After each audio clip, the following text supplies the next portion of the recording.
Hi, and welcome to the Unslump Podcast. I am your host, Jennifer Beckham, and I am joined today, again, by my son, Cole Beckham. Howdy, howdy. So we today are going to be in the very deep parts and places of the pit of grief. If you know anything about Cole, myself, and our family, I lost my husband, who was Cole's dad. We lost the hero of our life. Yeah. He was our Superman.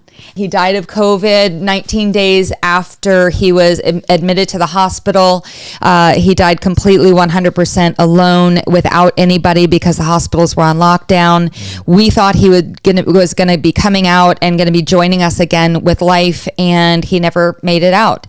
And all of us went through COVID. All of us went through just the most tragic, painful time during COVID, and we're all on this side of it. And so now what we're doing is we're trying to recover, we're trying to rebuild, we're trying to reconnect. So we're going to be talking about grief because we are very well acquainted with it. Very well. But thankfully, the Bible says that Jesus was well acquainted with our grief as well, right? That he left the splendors of heaven to come down to this earth, to walk on this earth and to endure the things that we endure. The Bible calls him the man of sorrows, and he understood suffering.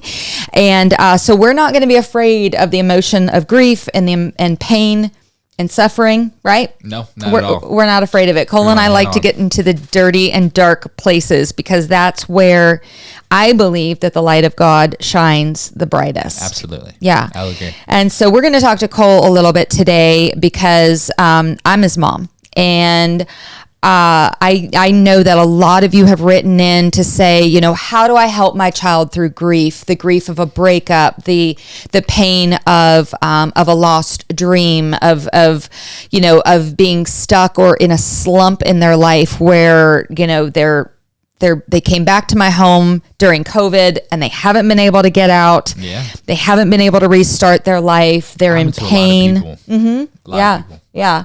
Your generation has been hit by a lot of things that we are not familiar with. And so not only are you guys having to endure things that we never had to, but we as your parents and as your guardians and as your friends are having to endure them with you. Mm-hmm. And that is a type of suffering.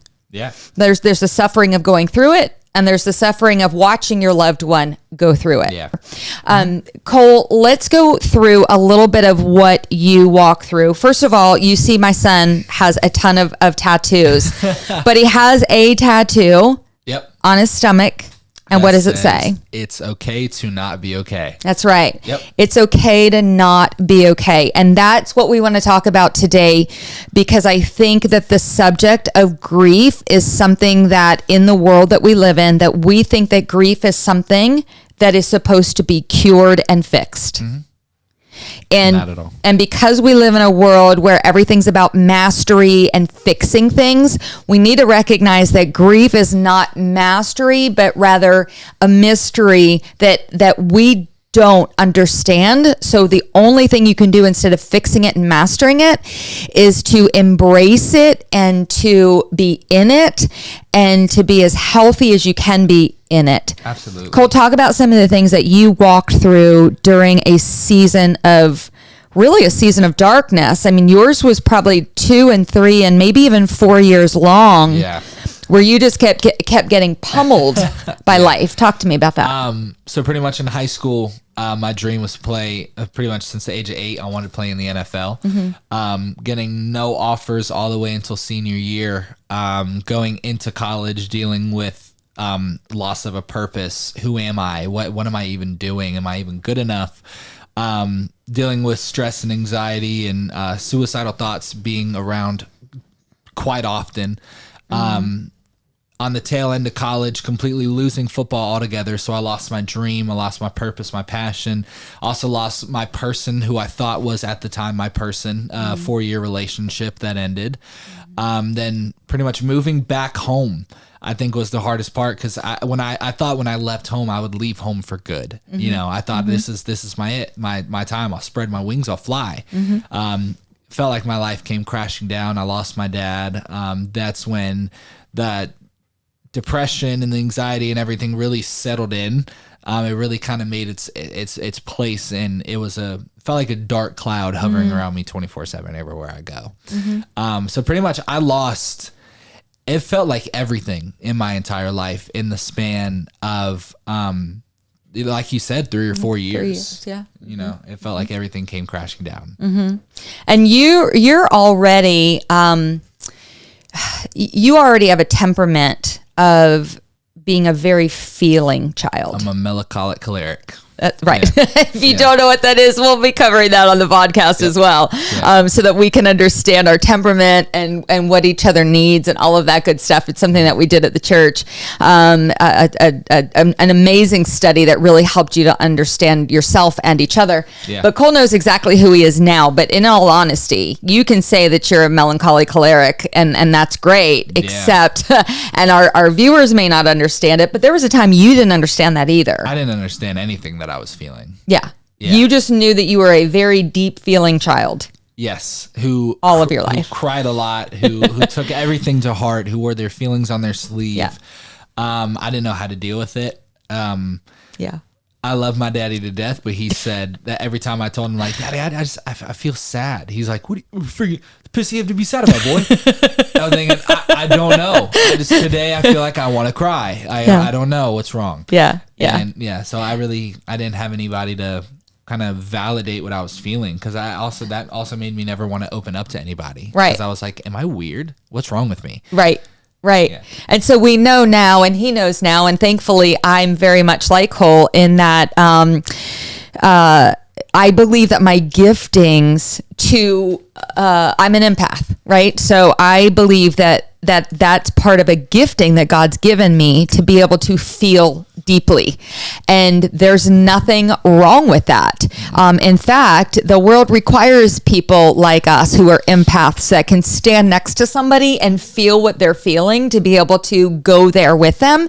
Not everybody's that way. My husband and his sister were not that way. Not even close. They always thought that we were just Debbie Downers, and just kind of like that we just needed to just, what would Daddy always say? That, boy, just make a choice to be happy and be happy. Yeah, happiness is a choice. No, it's not. And so happiness is a choice in that we have to choose properly how to deal with the emotions that come. And then that's how we choose happiness is I'm choosing happiness by understanding what I'm feeling and knowing how to deal with it. And so we're going to talk about that today on this podcast, because we have to understand, what do we do with the things that come up? Emotions, feelings, all those things, they are real. They are alive. Yeah. They are meant to be felt. And they are alive. Yeah. And Inside Out. Yeah.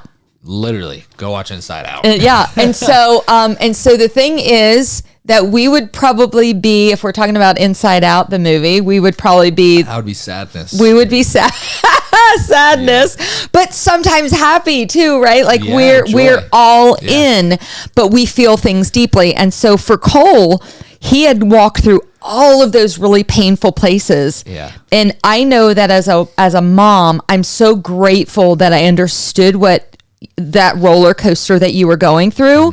And it was also a constant fight with his dad because he didn't understand, and he always wanted to come by and rush you through your grief process. Absolutely. And get you to the place. And so there's a nice balance that we have to find.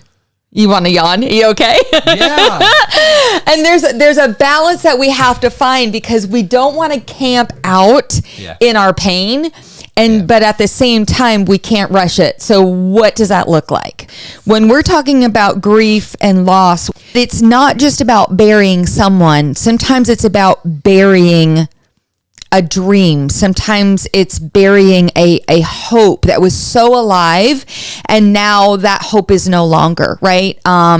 So we have to recognize that there are at least, Cole, 28 major transitions that we go through in our life. Yeah. And they're not always bad transitions. It could be a transition into becoming a mother, or a transition into, leaving the house and becoming an adult. That's supposed to be a very positive transition. Finding a new career path. Right.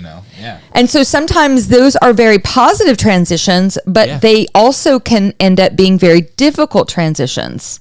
Absolutely. Right? One of the books that I've been going through is a book called It's Okay That You're Not Okay, similar to your stomach. And it's just to let you know, it's probably one of the greatest books that I've read on grief and how we need to change the culture of grief. And it is written by Megan Devine. So if you're looking for a great book on how do I deal with the grief that I'm feeling, or how do I deal with the grief that somebody else is going through that I want to support and love properly, that's a great resource.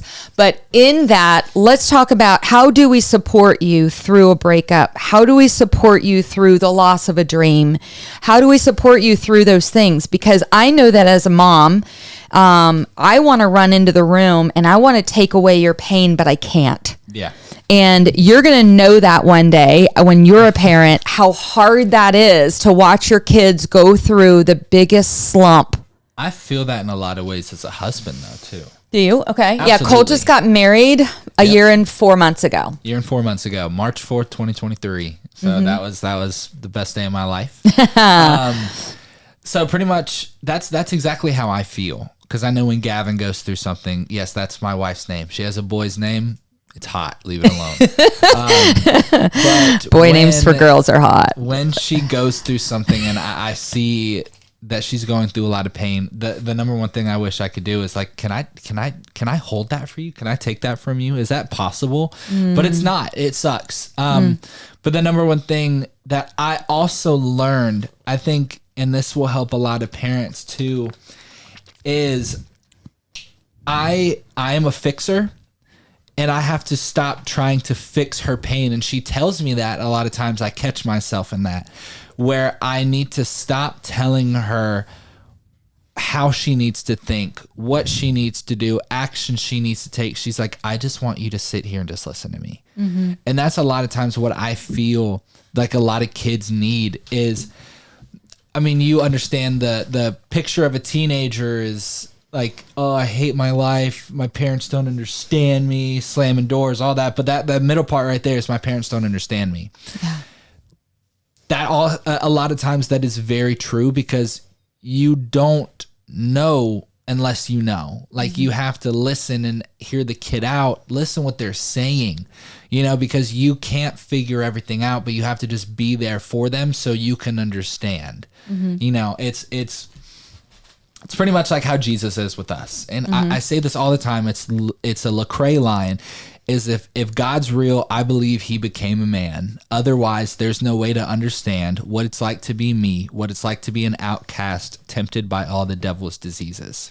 So it's that thing where you, in order to know what it is, you have to walk through it. So I feel like a lot of parents, like how you were saying now, kids are dealing with a lot more stuff than the older generations had to deal with, but we're also getting the most crap.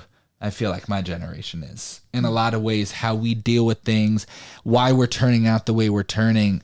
But unless you've been through it, you're not able to talk about it. So I want to stop there and say something that you just said, that your generation, I'm going to break this down, that your generation has had it hard. And everyone listening that is in my generation, what rises up inside of us is a retort of, we had it hard in our generation. Yeah. And this is exactly the point, right? Let the response and the retort go away. It doesn't matter. What he's trying to get is a validation of what they've been through is hard. And the reason why we want to jump back and say, yeah, but what we walk through is hard too, is because we want validation. Absolutely. Everybody does. So this is exactly what we'll take from that statement. Let's forget about the fact that this generation thinks they've been through the hardest and we think we've been through the hardest. And my mom will tell us, walking in the snow uphill was the hardest, right? Like all of that stuff, we all think. But the reason why we go there and we are willing to dig our heels in and say, no, I had it harder, is because our natural human desire is to be seen, to be heard, to be validated. Absolutely. And that's all that we are looking for. And that's where your statement comes in. So the first thing that we need to recognize is that that grief is not a problem to be solved, but what we do need to do is the real work of grief is this. It's learning how to be in someone's grief with them. In other words, Cole, I validate your grief. I validate the fact that you think that what you're walking through is the hardest thing on the planet and nobody else has had to walk through it that way. Yeah. Who cares that I don't agree with that? And that I don't need to say to him, well, there'll be worse things. Because I'm sorry, there's nothing. I don't want to hear that right now in this moment, right? So we need to learn to be in the grief with somebody, and we need to bear witness to it, meaning that I hear you, I see you, I validate that, and then to encourage you not to turn away from your pain and to not rush you through your pain, to just be in it with you and let the process be exactly that, a process. There's something that happened to you during the darkest times of your life, is you found somebody to bear witness to your pain. Yes. 999. That's how I Juice WRLD. I know you're going, who? Juice WRLD. Who's Juice WRLD? Juice WRLD is, he passed away, sadly, of a drug overdose. He was a hip hop artist. He was a rapper.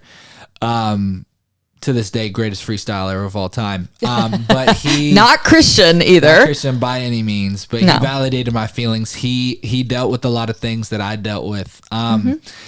I struggled with depression and anxiety from the age of 11, but suicidal thoughts didn't come till I was 15 years old. I found Juice WRLD, and he validated a lot of my feelings and emotions of feeling completely alone in this world.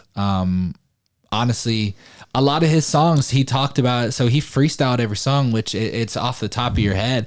A lot of times he talked about just taking himself out, and that's how I was like, dang, I'm not the only one who feels that way. Like, I feel like there's a dark cloud hovering around me 24/7. I feel like I'm just fighting demons 24/7, trying to be happy. And I feel detached. I feel none of this is actually real. We're all in a dream. And I'm like, it validated my feelings in a lot of ways. And I messed around and I got his name tattooed on my leg and everything. And I mean, it speaks a story now. I mean, if I were to get a Juice WRLD tattoo now, would I? No. But in that moment, I was like, I need this dude in my life, you know, and it was all I would listen to. And here's the thing, as I know that we're kind of all over the place, this is a huge topic, right? But what we're trying to get to is, how do we come alongside one another and assist them through their grief journey without rushing them through it, without trying to be logical through it, because there is just no logic that can be put with the emotions that come out of us, right? No. And no one's going to understand it unless they're walking through it. And even when they walk through it, they're going to experience it different. But the reason why I want to talk about the Christian aspect of it is this. His dad was very, very strict on the things that we listen to, the things that we watch at home. We weren't allowed rated R movies. He despised. He would always say, it is rated R for a reason. Reason. Like, okay. Reason. And for reason. And he hated secular music. And so when Cole found himself through these dark spaces and places, he went to Juice WRLD, and Juice WRLD was not a good influence. I mean, he was clearly on drugs. He was clearly, not preaching the gospel through his messages and his songs. And here's the thing, his dad was so adamantly against that. But at the same time, it's where Cole found his safe space. I found validation. He found validation. He found the Me Too. The two greatest words ever in the English language are Me Too. And that is because it's, you are not alone. It's okay to not be okay. I will sit here with you in this. And that's what Juice WRLD did for you, even though it was just through song. Absolutely. So if you happen to be a parent who is, watching your kid go to a place that is not Christian-like, and, there's nothing good in that, there's a reason they're drawn to it. And so sometimes just digging in your heels and saying you are not going to listen to that stuff is not helpful, because it's where they're finding a safe place. So the best thing that you can do is become a safe place for them. Yeah. I also believe that I don't ever want to box God in. God has the power to speak to you through anything. Absolutely. Well said, son. Stop trying to put God in a box. I mean, I was just watching something the other day. God was completely in Moana, and he was also in Inside Out 2 in a scene where Joy was casting anxiety out of Riley. And it's like, don't box God in. I believe God sent my vision to Juice World in the way that I needed validation that I wasn't getting anywhere else. So that one day I was in an airport and this guy was behind me in line, and he was like, "Hey man, I love your tattoo." Of Juice World. Of Juice World. And he said, "But I want to tell you about this guy who actually helped me get through my stuff, and his name is Jesus." And I was like, "Brother, I know the guy you're talking about." But dang, you know what? You're right. And I was like, maybe I got validation, but I'm not supposed to stay here. I'm supposed to pick what I learned and take it and move on. Another thing, I'm learning about Samson right now because I have an event this weekend, and I was literally looking at the story of Samson and how he was a Nazarite and he was supposed to get back to the Philistines. And one of the things he did was he fell in love or liked this Philistine woman and wanted to marry her. And his parents were like, no. Like, are you sure there's no one else in the tribe that you can marry instead? He's like, I want her. She looks good to me. Little did I know, or anybody else know, that God was doing that on purpose as a kind of inside route to get back at a lot of the Philistines. So pretty much God's like, you know what? I'm going to bring you a complete different direction that not everybody sees, especially your parents. But you're going to pick up what you learn here, and then you're going to use it for my glory. Romans 8:28, he works everything out for our good. So it's... Cole, I'm completely with you, because here's the thing, and we weren't going in this direction, so just receive it if you need to, if this is for you. And it's not always the case, but this was the case for me. When your dad met me, I was a heathen. He was called to preach the gospel. He was an evangelist. He was, just starting out in evangelism. He desired to be an evangelist full time, but he was only ministering part time. When he met me, I was not in church. Yeah. I was not seeking God. He said that the first time that he met me, I met him through a multi-level marketing company. Okay. I was trying to recruit him into the company. And when he met me, first thing he said is the minute that I walked out of my vehicle, that he saw me and said, "I want her. That is my wife," right? He didn't even bother to find out whether or not I was a Christian and where I stood in my faith. He just knew, as he says, he just knew I was hot. That's what he said, okay? He just said, she looked good and I want her. And he was a preacher and totally called of God, right? So he was should have been looking for a virtuous woman. I was not. And the fact is that doesn't pan out on paper. Like, it doesn't make sense. Right. But I ended up being the best thing for his ministry. And I ended up being hungry for God. I ended up being hungry for the word. Yeah. And he ended up helping me grow exponentially in my faith, introducing me back to Jesus, because I had already been saved, but I was not serving him. Right. And the thing is that he ended up being exactly what I needed, and I ended up being what he needed. But on paper, it doesn't work. It didn't work. And so you're exactly right. I mean, we put God in a box, but God has a plan that we don't always understand. Yeah. And I think that is a message that we need to receive in grief too. And when we're grieving and mourning, is that we try to understand. Mm-hmm. We try to fix it. We try to understand it. We try to master this emotion. A lot of us need to understand that crooked sticks draw straight lines. Like that God can turn your complete mess into again, like everybody says, his perfect masterpiece. So help us understand, because, you're talking a lot about faith now. You're talking a lot about, scripture comes out of your mouth super easily. Thank you, VeggieTales. But the thing is, It wasn't always like that. it wasn't always like that. Talk about your faith and how it's helped you during the hardest moments of your grief. Were you always like when you lost Daddy, when you lost your girlfriend, when you lost your dream of playing football, when COVID hit and basically completely turned your life upside down, like many, many, many of us out here today? Absolutely. How has your faith helped during the hardest moments of your life during grief? And where was your faith in those moments? Non-existent, to answer that question off the bat. Even as a preacher's kid? Even as a preacher's kid, if you know anything about preacher's kids, pastors' kids always have a million eyes on them. They're held under a magnifying glass, and as soon as they get a hint of freedom, they can take off running. And that's exactly what I did. And your faith, just because you're sitting underneath the faith, you're sitting underneath the faith of your parents. Yeah, it wasn't my faith. Yeah, so you're riding off our coattails. Your coattails. It was more, I know Jesus, but I don't know Jesus. Like, that's how it was. I knew all the Bible stories. I could tell you everything about it. But did I believe them? As much as I heard. I didn't believe him in the way that I didn't know who Jesus was. I always thought of Jesus as a dictator in the sky, not a loving father who comes alongside his children. He wasn't a friend to you. He wasn't a friend. I felt like every time I screwed up, he would throw up his hands and be like, what is he doing? I'm like, again? I thought you promised me you wouldn't do that again. And that's like, I'm like, I didn't understand that kind of aspect. You always felt like a failure. I always felt like a failure in a lot of ways. And I mean, losing everything, that's when my faith went with it.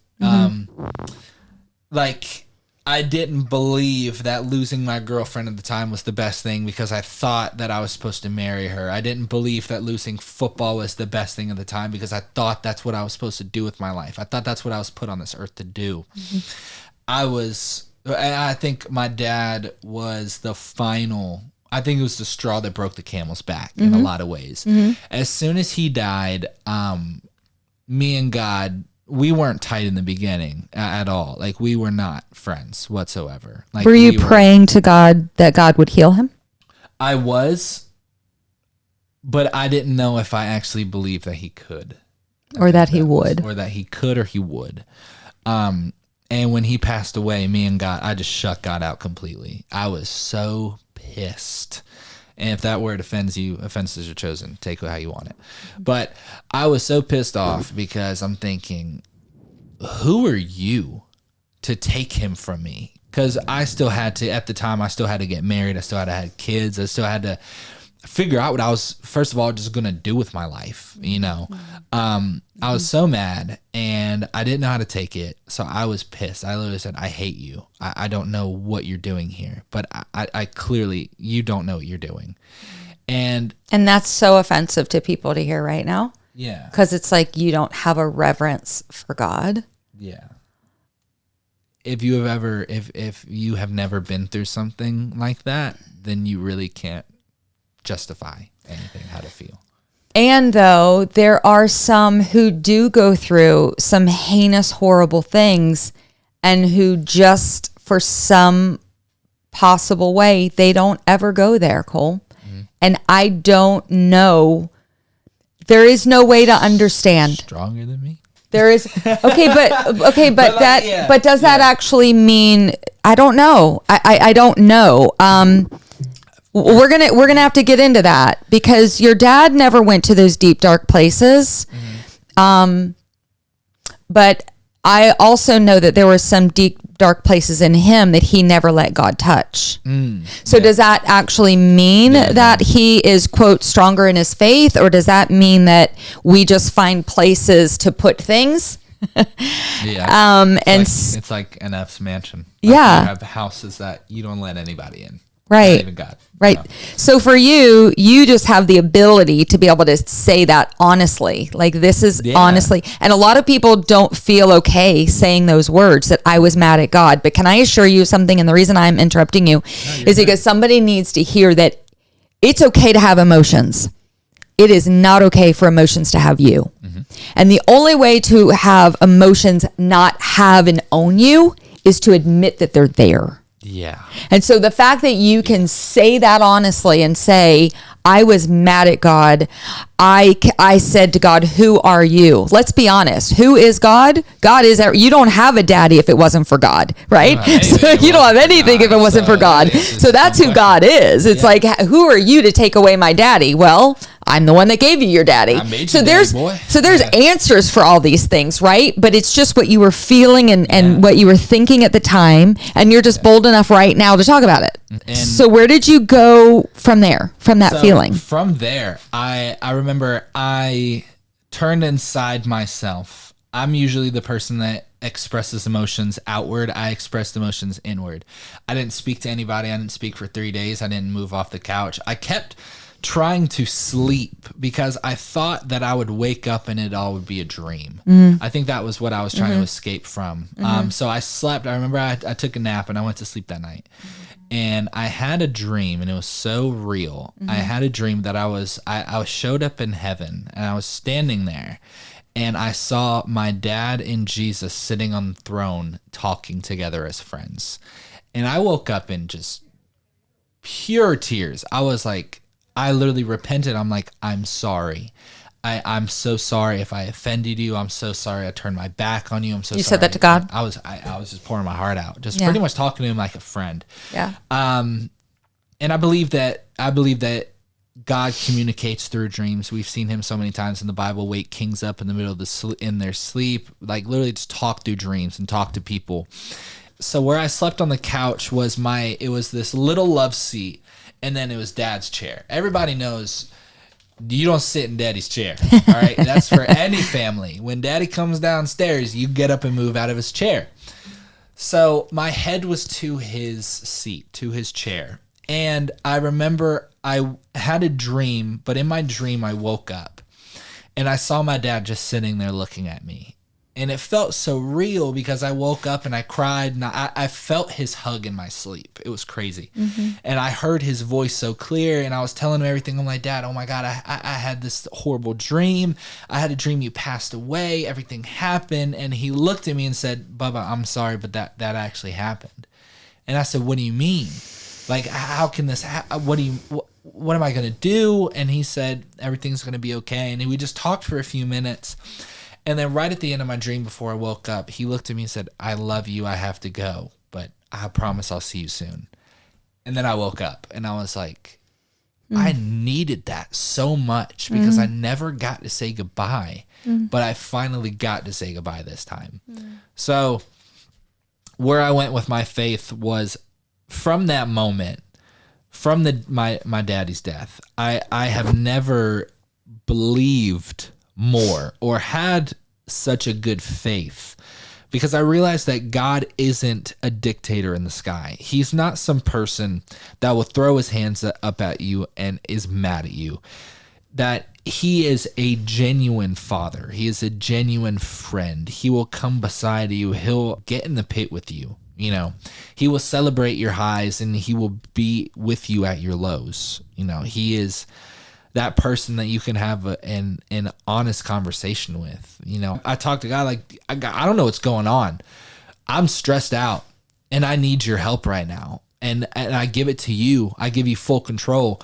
I don't know what's going on, but I need you to show up. Please just show your hand in this. And I express when I'm mad. I express when I'm sad. I express when I'm happy. I give him thanks. I give him glory, but I also give him my pain. You know, I give him all of me. There were times through high school where you were closer to God.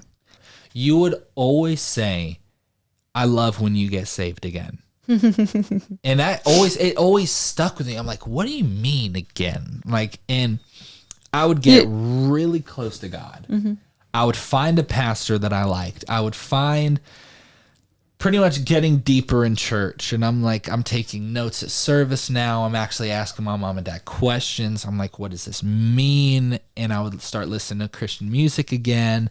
And I would be on fire for God, especially when we went to youth camp. I would be on fire for God. And it would be gone in a few weeks. And I would be right back in that place of not knowing who he was again. It's like I forgot all the information I just learned. It's like it was crazy. And it's honestly what I realized was I pushed God out because I let other things come in. You know, you can't serve two masters. You know, your cup can only be so full. And if I keep filling it with all this other stuff, I'm pushing God out completely. So there was a bunch of times in high school I was all in, and then I was all out. You know, you said a moment ago that I used to say to you that I love when you get saved again. And I want to clarify that because we don't get saved multiple times in our lives. That's not what we mean. Yeah, What I would if you want to hit the comment section with a bunch of scripture about salvation, what I would mean by that is I love when you're leaning in again. Yeah. Because a relationship with Christ and the growing of your faith, it's a journey. Absolutely. And it is a relationship. And so it's the same thing as a relationship with anyone. You're going to have times where you are super connected to one another, other times where you're just kind of existing, other times where you're really interested and you're learning new things about one another, and then other times where you're kind of just passing in the hallway. You know what I mean? And relationships need work. And they're not easy. Right. They need constant care and attention, and it's an investment of time and effort and energy. And so what I would mean by that is there were times that it was so obvious that you were leaned in. I go through the same thing right now. It's like I have to be cognizant of, am I leaning into God? I do that too. Right? All the time. And it's so we have to recognize that, you know, and we're going to talk about it on the podcast because it's one of the best teachings that I've understood is a thing called The Critical Journey. It's a book, and it's an older book, but it is right spot on in that our journey of faith is exactly that. It's a journey of faith. Yeah. And there are times that we are all in, and what would Daddy say? If you're not all in, you ain't in at all. And there were times, he was a cliche king, but there are times that we are all in and investing and trying and and just journeying with God and learning things, and then there are times that we're just existing. Yeah. And those times where you were just existing, you were so different. I am so different. And then there were times when you were leaned in and you can see clearly what God was doing in your life, and you were in the Word and you were seeking God and you were listening to Christian music, which was like bringing you closer to Him because you were in an attitude of worship a lot.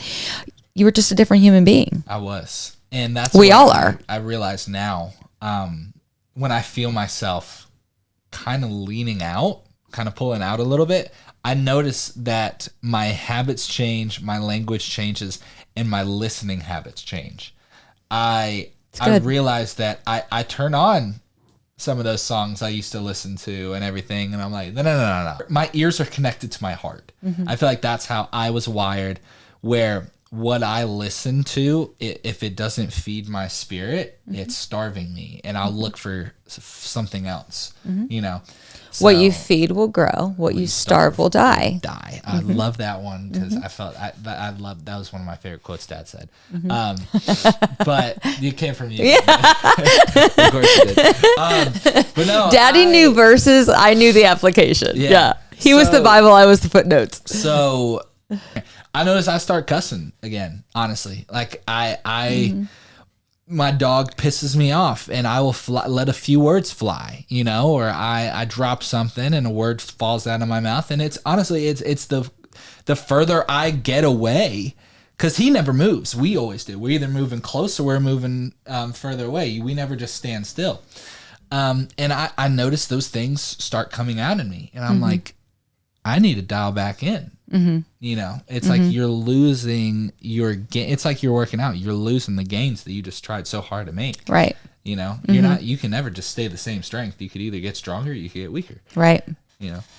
So let's go back to because you're so full of the word and so full of a whole lot of years of listening and hearing the word, and that's good because faith comes by hearing and hearing by the word of God. And so let's go back to what are some of the ways that we support our loved ones properly and not well, both of them, during times of grief and pain. I remember, when you were going through your breakup and it was a 4-year relationship and it was like, it was not only just losing your love, but it was also burying the dream of what was to be in your mind. I know that for me, that when I lost Daddy, it wasn't just that I lost my husband, my best friend, he was my pastor as well. We did everything together, but I was also having to bury all of the dreams that I had, that we had with each other for one another going forward. Right. And so there's so much that goes into that. So watching you go through the loss of your loved one who you thought would be with you forever.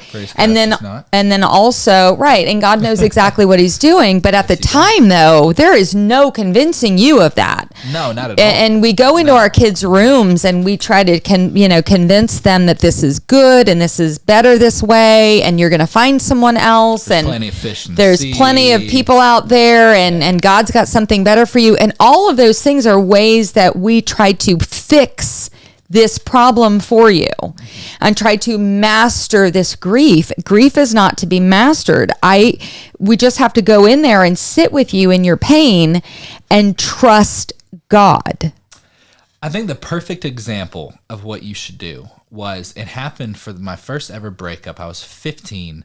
And it was that same girl. I was 15 years old, and I got broken up with over text in the car. And we were in the car at church. And I'll never forget, it was Dad and Andy DeLeon. They were in the front seat, and I was bawling my eyes out.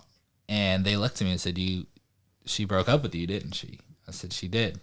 I said, okay. So I went home, and I was crying in my room, and my dad opened the door, and there was a bunch of the men from the men's group at church. And they said, come on, let's go out back. Let's sit by the pool. You're going to have a beer with the boys. Of course, it wasn't actual beer. It was root, it was root beer. It was root beer because, again, I was 15 and they didn't drink. It was root beer, and they brought my dad a Dr. Pepper because he thought root beer was gross. And we all sat around drinking the Dr. Pepper, and they just the boys in the back. And they shared in my pain with me. They told stories about their first breakups, but they also gave me encouragement.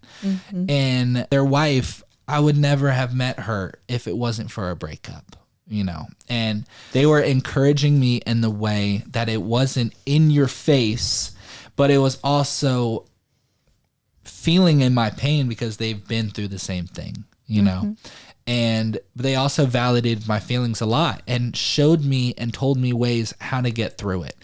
Cry when you need to cry, punch what you need to punch, burn whatever stuff you need to burn. That was like pictures or whatever.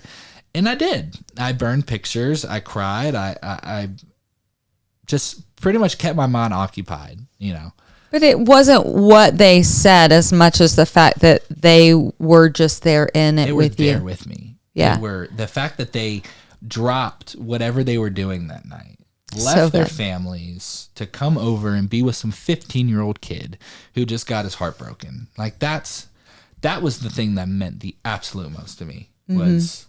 Yeah. I remember 2 of the guys came in and they jumped on the bed with you. They jumped on top of him. Yeah. Just to get him to smile.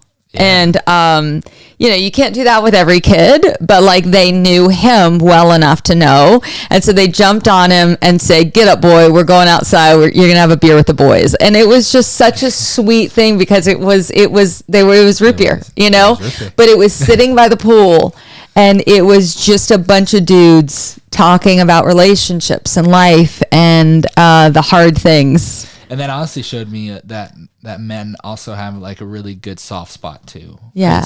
Men are supposed to be this big, burly protector and everything else like that. But they don't understand that we're also people, you know, and that sometimes the best person to get through to a guy is another guy. You know, it's that sharing in that emotion. Say that, because the suicide rate for men is astronomical. Men will say that they don't have anyone to go to.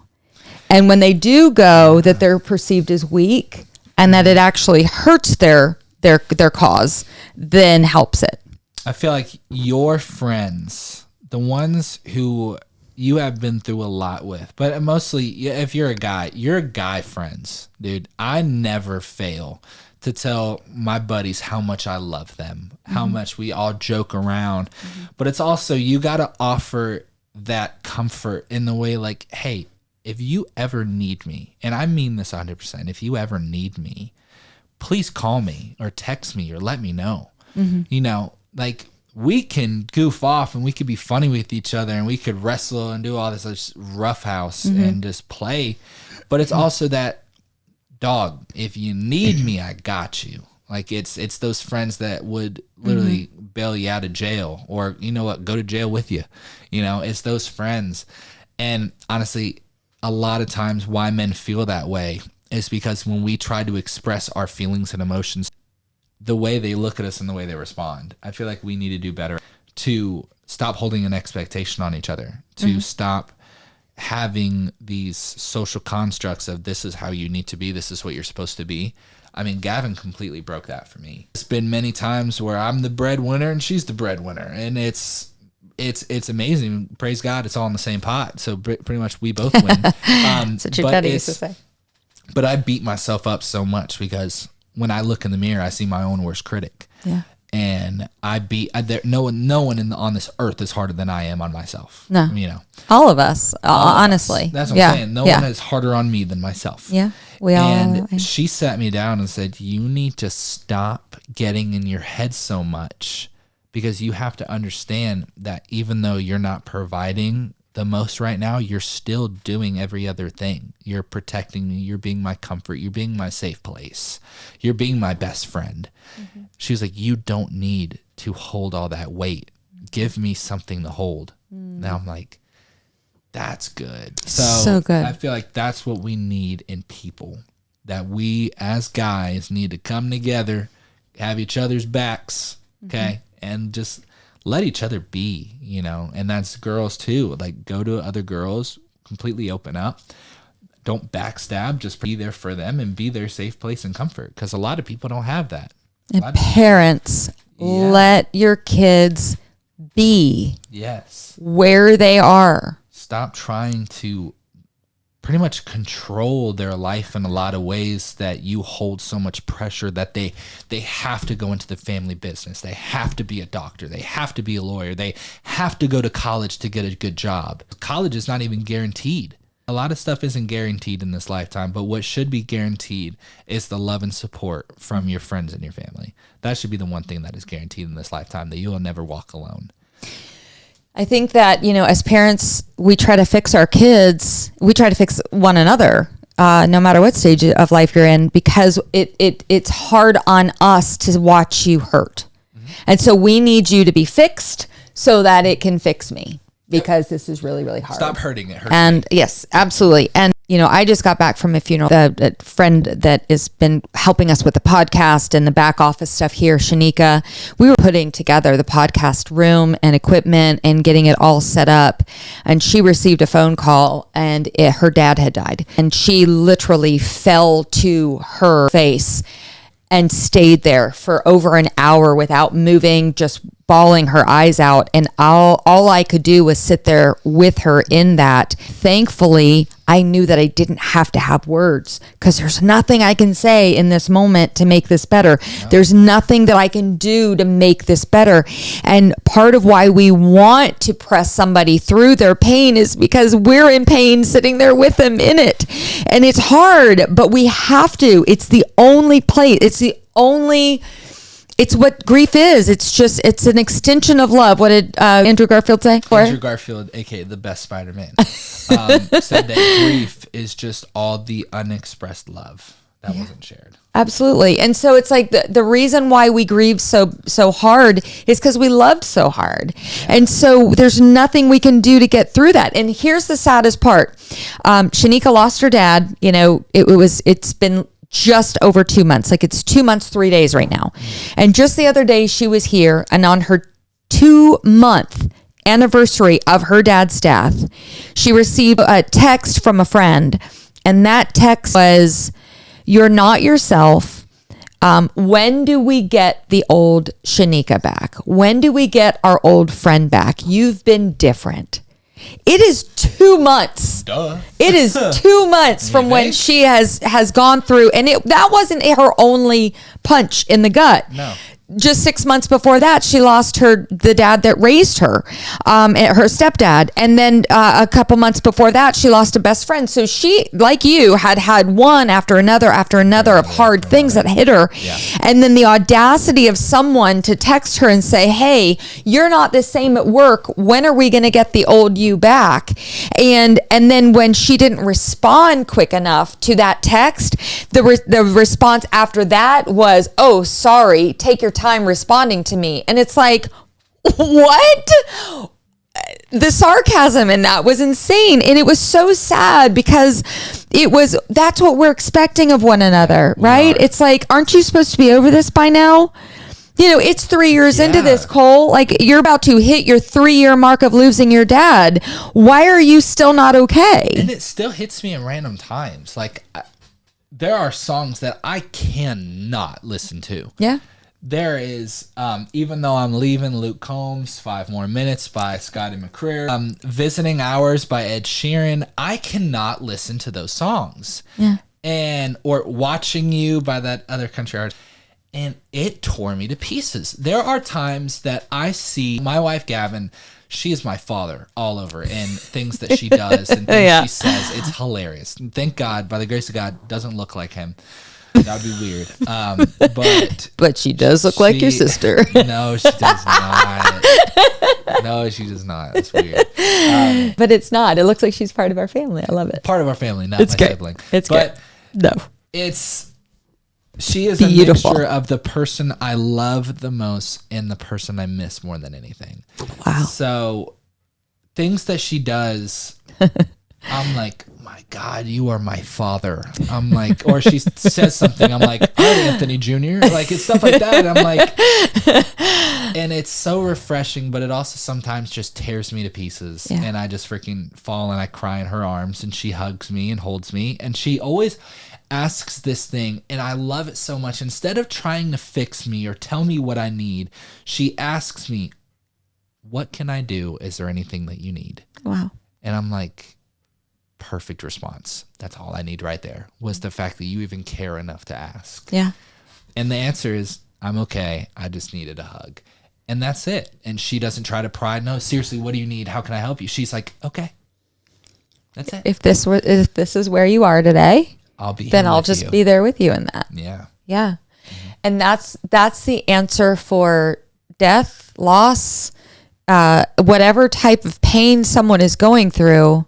It's, I love you and care about you enough to be here with you in it, to not rush you through it, to not try to find answers for you. And so some of you are saying, somebody texted in the other day and said, how do you know when to help somebody out of their hole and when to get into the hole with them? And that is such a great question, because it is true. Yeah. The name of this podcast is Unslumped. And that is because we get slumped in life and we stay too long sometimes in our pain. Yeah. So how do you know when to help somebody along or when to get in that pit with them? I think you need to be in the pit with them the entire time. I think that's the thing for me, is I want you to be in there the entire time with me. And that way I know you well enough to know whether or not you're stuck or you're trying to get out. Right. So, but also, like, I look at it as the actual picture part. If the hole is too deep, it would be so much better if you stand on my shoulders than me just reaching out a hand to you, So that's where good. like I need you to be in the hole with me. That way you could help me process this, but when I get out, we can get out together instead of you just trying to push me along. That's like, good. Like let's be in this together. Stand on my shoulders. I'll help you get out, and then you reach down your hand at me and pull me out. Right. So that's the thing. I feel like it should be. I don't really know. I'm gonna be completely honest, and it's different for everybody. I'm not gonna give you the runaround and give you a timetable because there's no timetable on grief. There's no timetable. There's no timetable at all. It's you need to know that person so well that you see that. What do they need? What do they need? You are able to ask them, what do you need? How can I be here for you? And if they give you an answer and says nothing, then that doesn't mean just go away. That means, okay, let's just sit here. Let's watch a movie. Okay. Great example. Wedding Crashers. Okay. Wedding Crashers. Owen Wilson lost both of his parents, and Vince Vaughn every year on his birthday goes and he spends the night at his house. They're grown men with jobs, very successful jobs, but every year he goes and spends the night at Owen Wilson's house, or as the character in the movie, on his birthday. Brings a sleeping bag. They eat. They watch a movie. They do everything. So it's even that fact where I'm still gonna be here for you. I acknowledge that today is a hard day for you. Yeah, I acknowledge it. I'm here for you. You don't even got to say a word, brother. I'm here. Okay, that's all it is. And every year, like Father's Day is a very hard day for me because I don't have a father to celebrate on Father's Day. But my wife, Gavin, is so good in the fact where she asks me, not into the point where it's annoying, like I've already given you an answer, stop asking me, but she's like, how are you doing today? Are you okay? And I'm like, I'm okay. She's like, okay. That's it. And are you sure? Just okay. Yeah. Yeah. And sometimes it's in the afternoon, then you see them, hit this slump, and then you don't get mad at them for it.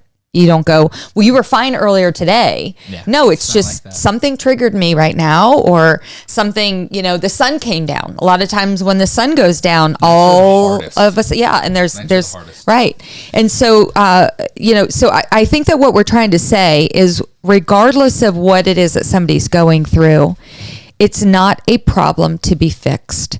It's a mystery to be honored.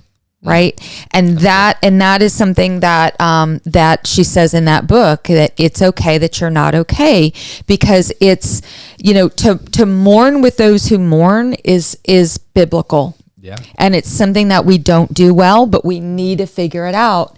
And how do you know to get in the pit with somebody or to prod them along? You know them.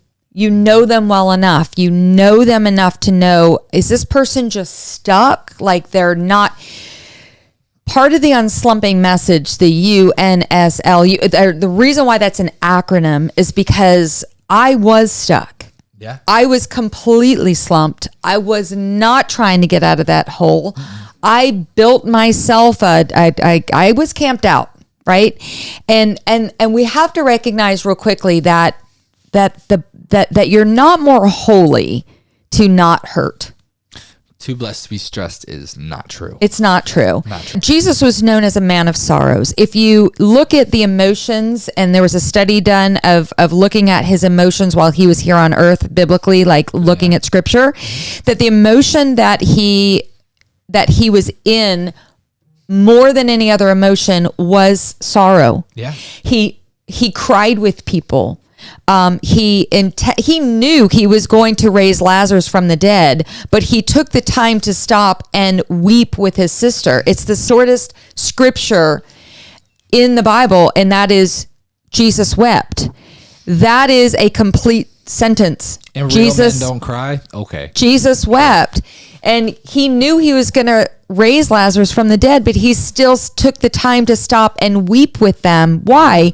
Because he goes into the pit. with us. He is there with us in it. He left the splendors of heaven to come to the earth so that he could feel what we feel, endure what we endure, walk through what we walk through, so that he could be a comfort in our time of need, right? And that's what scripture says.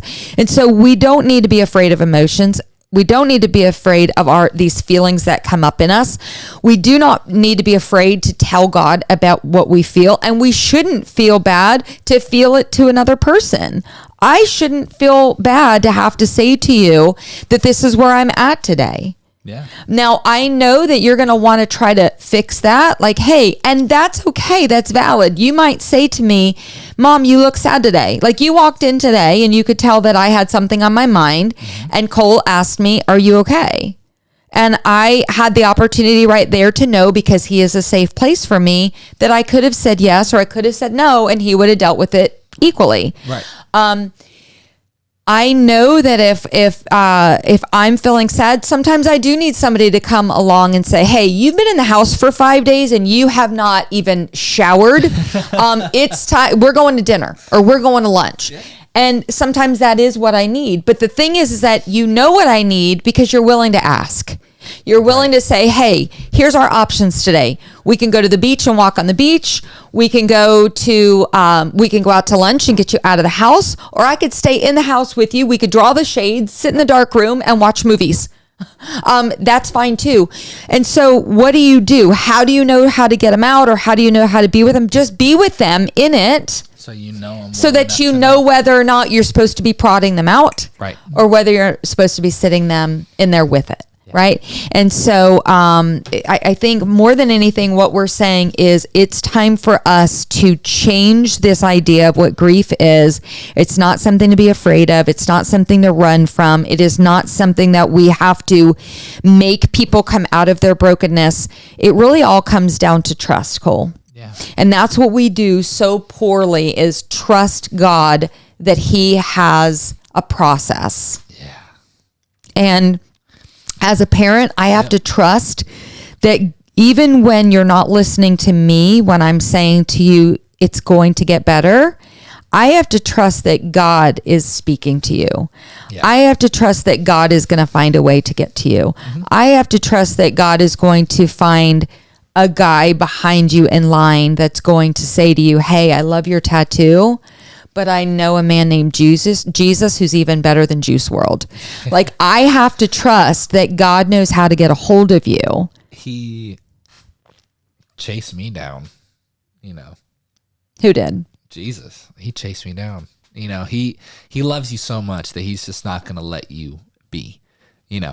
He will give you every opportunity to come to him, and if you don't, he's going to come chase you down. It's literally like the shepherd in the 99, he leaves the 99 to find the one. But I look at it as like in our daily lives now, how we could look at it is, if my dog goes a little bit too close to the street, I'm going to yell his name and try to bring him back. Yeah. But if he doesn't come, I'm going to go get him out of the hands of danger. And so he doesn't run in the street. Yeah. So I look at it as that way, as he completely chased me down. He fought. He climbed every hill and lit up every shadow in my life until he had me. Not because he was this possessive dictator or everything. It's because he loved me. He didn't want me to get hurt. He stopped so many things in my life right before they were about to turn way worse than they already were. Mm-hmm. And he turned it around and used it for his glory and for my good. Mm-hmm. God to us is a father. He is a friend. And that sometimes is the only person you can turn to. Mm-hmm. But how great and how blessed are we to have somebody that loves us that much, Mm-hmm. To some people, father is a word that is not a positive word. It's sometimes your father on this earth is someone who does nothing but points out the wrong that you do. Mm-hmm. Sometimes what I knew of father, my dad died when I was 14. My dad was very critical. My dad was the dad that if you hit a home run, he would say, hey, nice hit, but next time round second differently. My dad threw a butt in with every compliment. There was always something more that I could do. And that was his way of always trying to make me better. At the time, though, I didn't see that as my dad just wants to make me better. I just saw that as my best isn't good enough, no matter what I do. And so my dad was a man that was very hard to please. And as a result of that, the message that it sent to me was that I'm just not good enough, that I am not worthy of just 100% love and approval, regardless of whether or not I succeed. And so for you to say that he is your father, for some, that means, okay, so God's like my earthly father. That's not a good thing. The answer is no. But the answer is no to that. And so the goal that what we need to aspire to do is, if that is a negative connotation and that brings up negative feelings on the inside of me, then I need to learn who God is as a father according to the word. Not according to my earthly father, but according to the word. He is a patient God. Yeah. He is a good God, that all good things come down from the Father of heavenly lights. That's what James says, that all good things come from him. So I need to tweak my idea of who God is. And so, Cole, what would you say to a mother or a father or a caregiver, what not to do if your child is going through a hard time, going through grief, going through loss, going through pain right now? What should they not do? Do not compare your life to theirs. Do not compare your trauma or your struggles to what they are going through. You have to validate their feelings, but tell them that you are proud of them, because those words were something that I held on to every time my dad opened his mouth, was, I'm proud of you. I was longing for those words for so long. And now I look forward to them from my mom and my wife and my mother-in-law and people around me. I look forward to those words. So validate their feelings. Do not try to compare your life, how hard it was and how you got through your stuff. No one cares about that. Not right now. You don't care in the moment. Not saying no one cares ever. The kid doesn't care in the moment.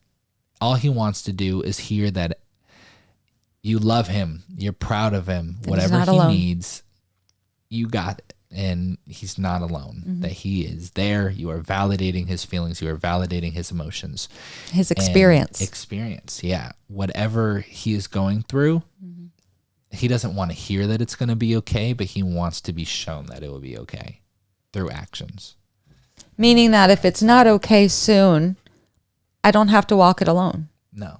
I have people in my corner that I can run to, that I can look for support.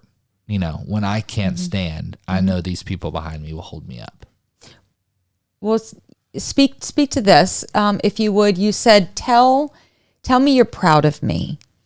Cole, what if what you're going through right now is pain because you've done something stupid and you've invited turmoil into your life by something that I'm not proud of that you've done. Let's say, you had a drug problem at one point, right? Like you were running to alcohol and to drugs at one point in your life because you were trying to escape pain. Yeah. If I were to come to you in your pain, I couldn't say to you that I'm proud of you. Yeah. What would I have to do? What would Daddy and I always do? We would call you up higher. And calling somebody up higher is speaking to who they are, not what they've done, right? There's a difference between guilt and shame. Guilt says that I've done something wrong. Shame says you are wrong, like because of what you've done. Yeah. And the way that we would call you up higher when you were struggling and in pain, and you were in pain because it was something that you did to bring on yourself, walking into that room and reminding you of how you screwed up doesn't help. Not at all. Walking into that room and calling you up higher means to speak to the person that we believe that you are, not to speak to what you did. So we would walk into that room and we would say, Cole, you're better than this, is what Daddy would say. And you know that, son. You know better. We love you. We love you. This is not who you are. What you just did is not who you are.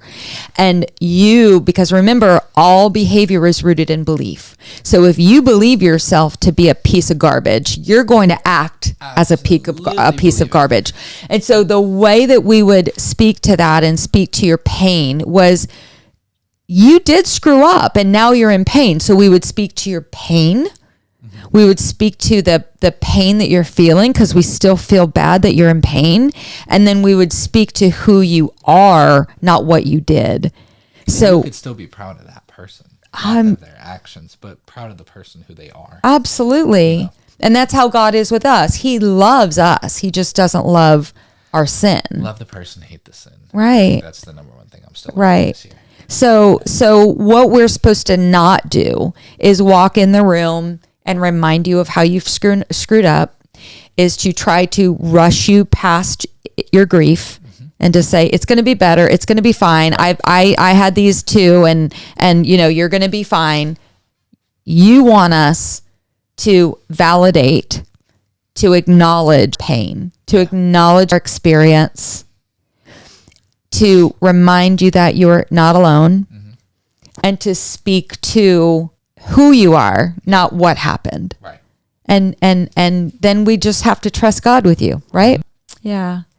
I have to trust God with you. As much as I love you, I have to remember that God loves you even more than me. And that is so hard to even imagine that anyone can love you more than me. God loves you more than me. Yeah. And so I have to trust that God has got you. And when I walk in that room and I'm trying to fix it for you, it's because I'm hurting. And rather than trying to fix it, I just need to hurt with you. Yeah. I just need to let you know that you're not alone. Yeah. And so that is everything. Grief is not something that we fix. Grief is something that it's a mystery that we embrace, and we go, you know what? We're hurting because we loved well. Yeah. And that's what we need to do for one another. Yeah. So there's so much more to talk about. There are so many questions that you've written in and that you've asked us about. Questions like, why does God do this? Why does God take people so young? Why does God allow bad things to happen to good people? Some of those are really, really deep questions. We may do another podcast where we actually jump back into some of those, but we're definitely going to go over to the YouTube channel, and we are going to do an entire teaching from a minister's perspective, not from a therapist perspective. I'm not a therapist. We're going to tackle those from a biblical perspective. But today we just wanted to share with you, how is it that we can support one another? And so I pray that you would settle down right into wherever it is that you are today, wherever you are in this hour, because sometimes when you're in grief and you're hurting, you can change hourly, right? And so I want you just to allow whatever it is that's going on inside of you to come, and remember that these emotions, they are waves, and it is our job only to surf those waves. Right? It's only our job to just surf them as they come and ride them as they come. Yep. They will come and they will go. And not only do we do that to ourselves and for ourselves, but we do that for our loved ones. Just ride the wave with your loved ones. Be there with them in it and let them know that they're not alone. And that is how we recover. That is how God does the process of healing. And the only way that we really go into suffering is when we're denying our pain. Yeah. Right? Pain is inevitable. Suffering is optional. And so we have to know that in this life, there will be pain. In this life, there will be pain. Suffering comes when we say, no, I'm not in pain, and we try to repress it and we try to push it aside. It will come back. And so we just deal with it as it comes, and we help one another through it as it comes. And as a result of it, we're better for it. And there will be joy in the morning. There will be joy in the morning. Remember, hope, the acronym for hope is hold on, pain ends. And it really, really does. It really does end. It may not end right now. It may not end in the next hour or the next day or the next month. But eventually it gets better. And the way that it gets better is to acknowledge it and to put the right support system around you who knows also how to ride those waves with you. We love you. We care about you. Whatever it is that you have need of, please make sure that you go follow us on wherever podcasts are found and the YouTube channel, and get your put that little bell on so that you'll know when we post something. Yep. And find us on our socials. Yep. We love y'all, and we hope you have a great rest of your week. As my daddy always said, may the rest of your week be the best of your week. We'll talk to you later. Later.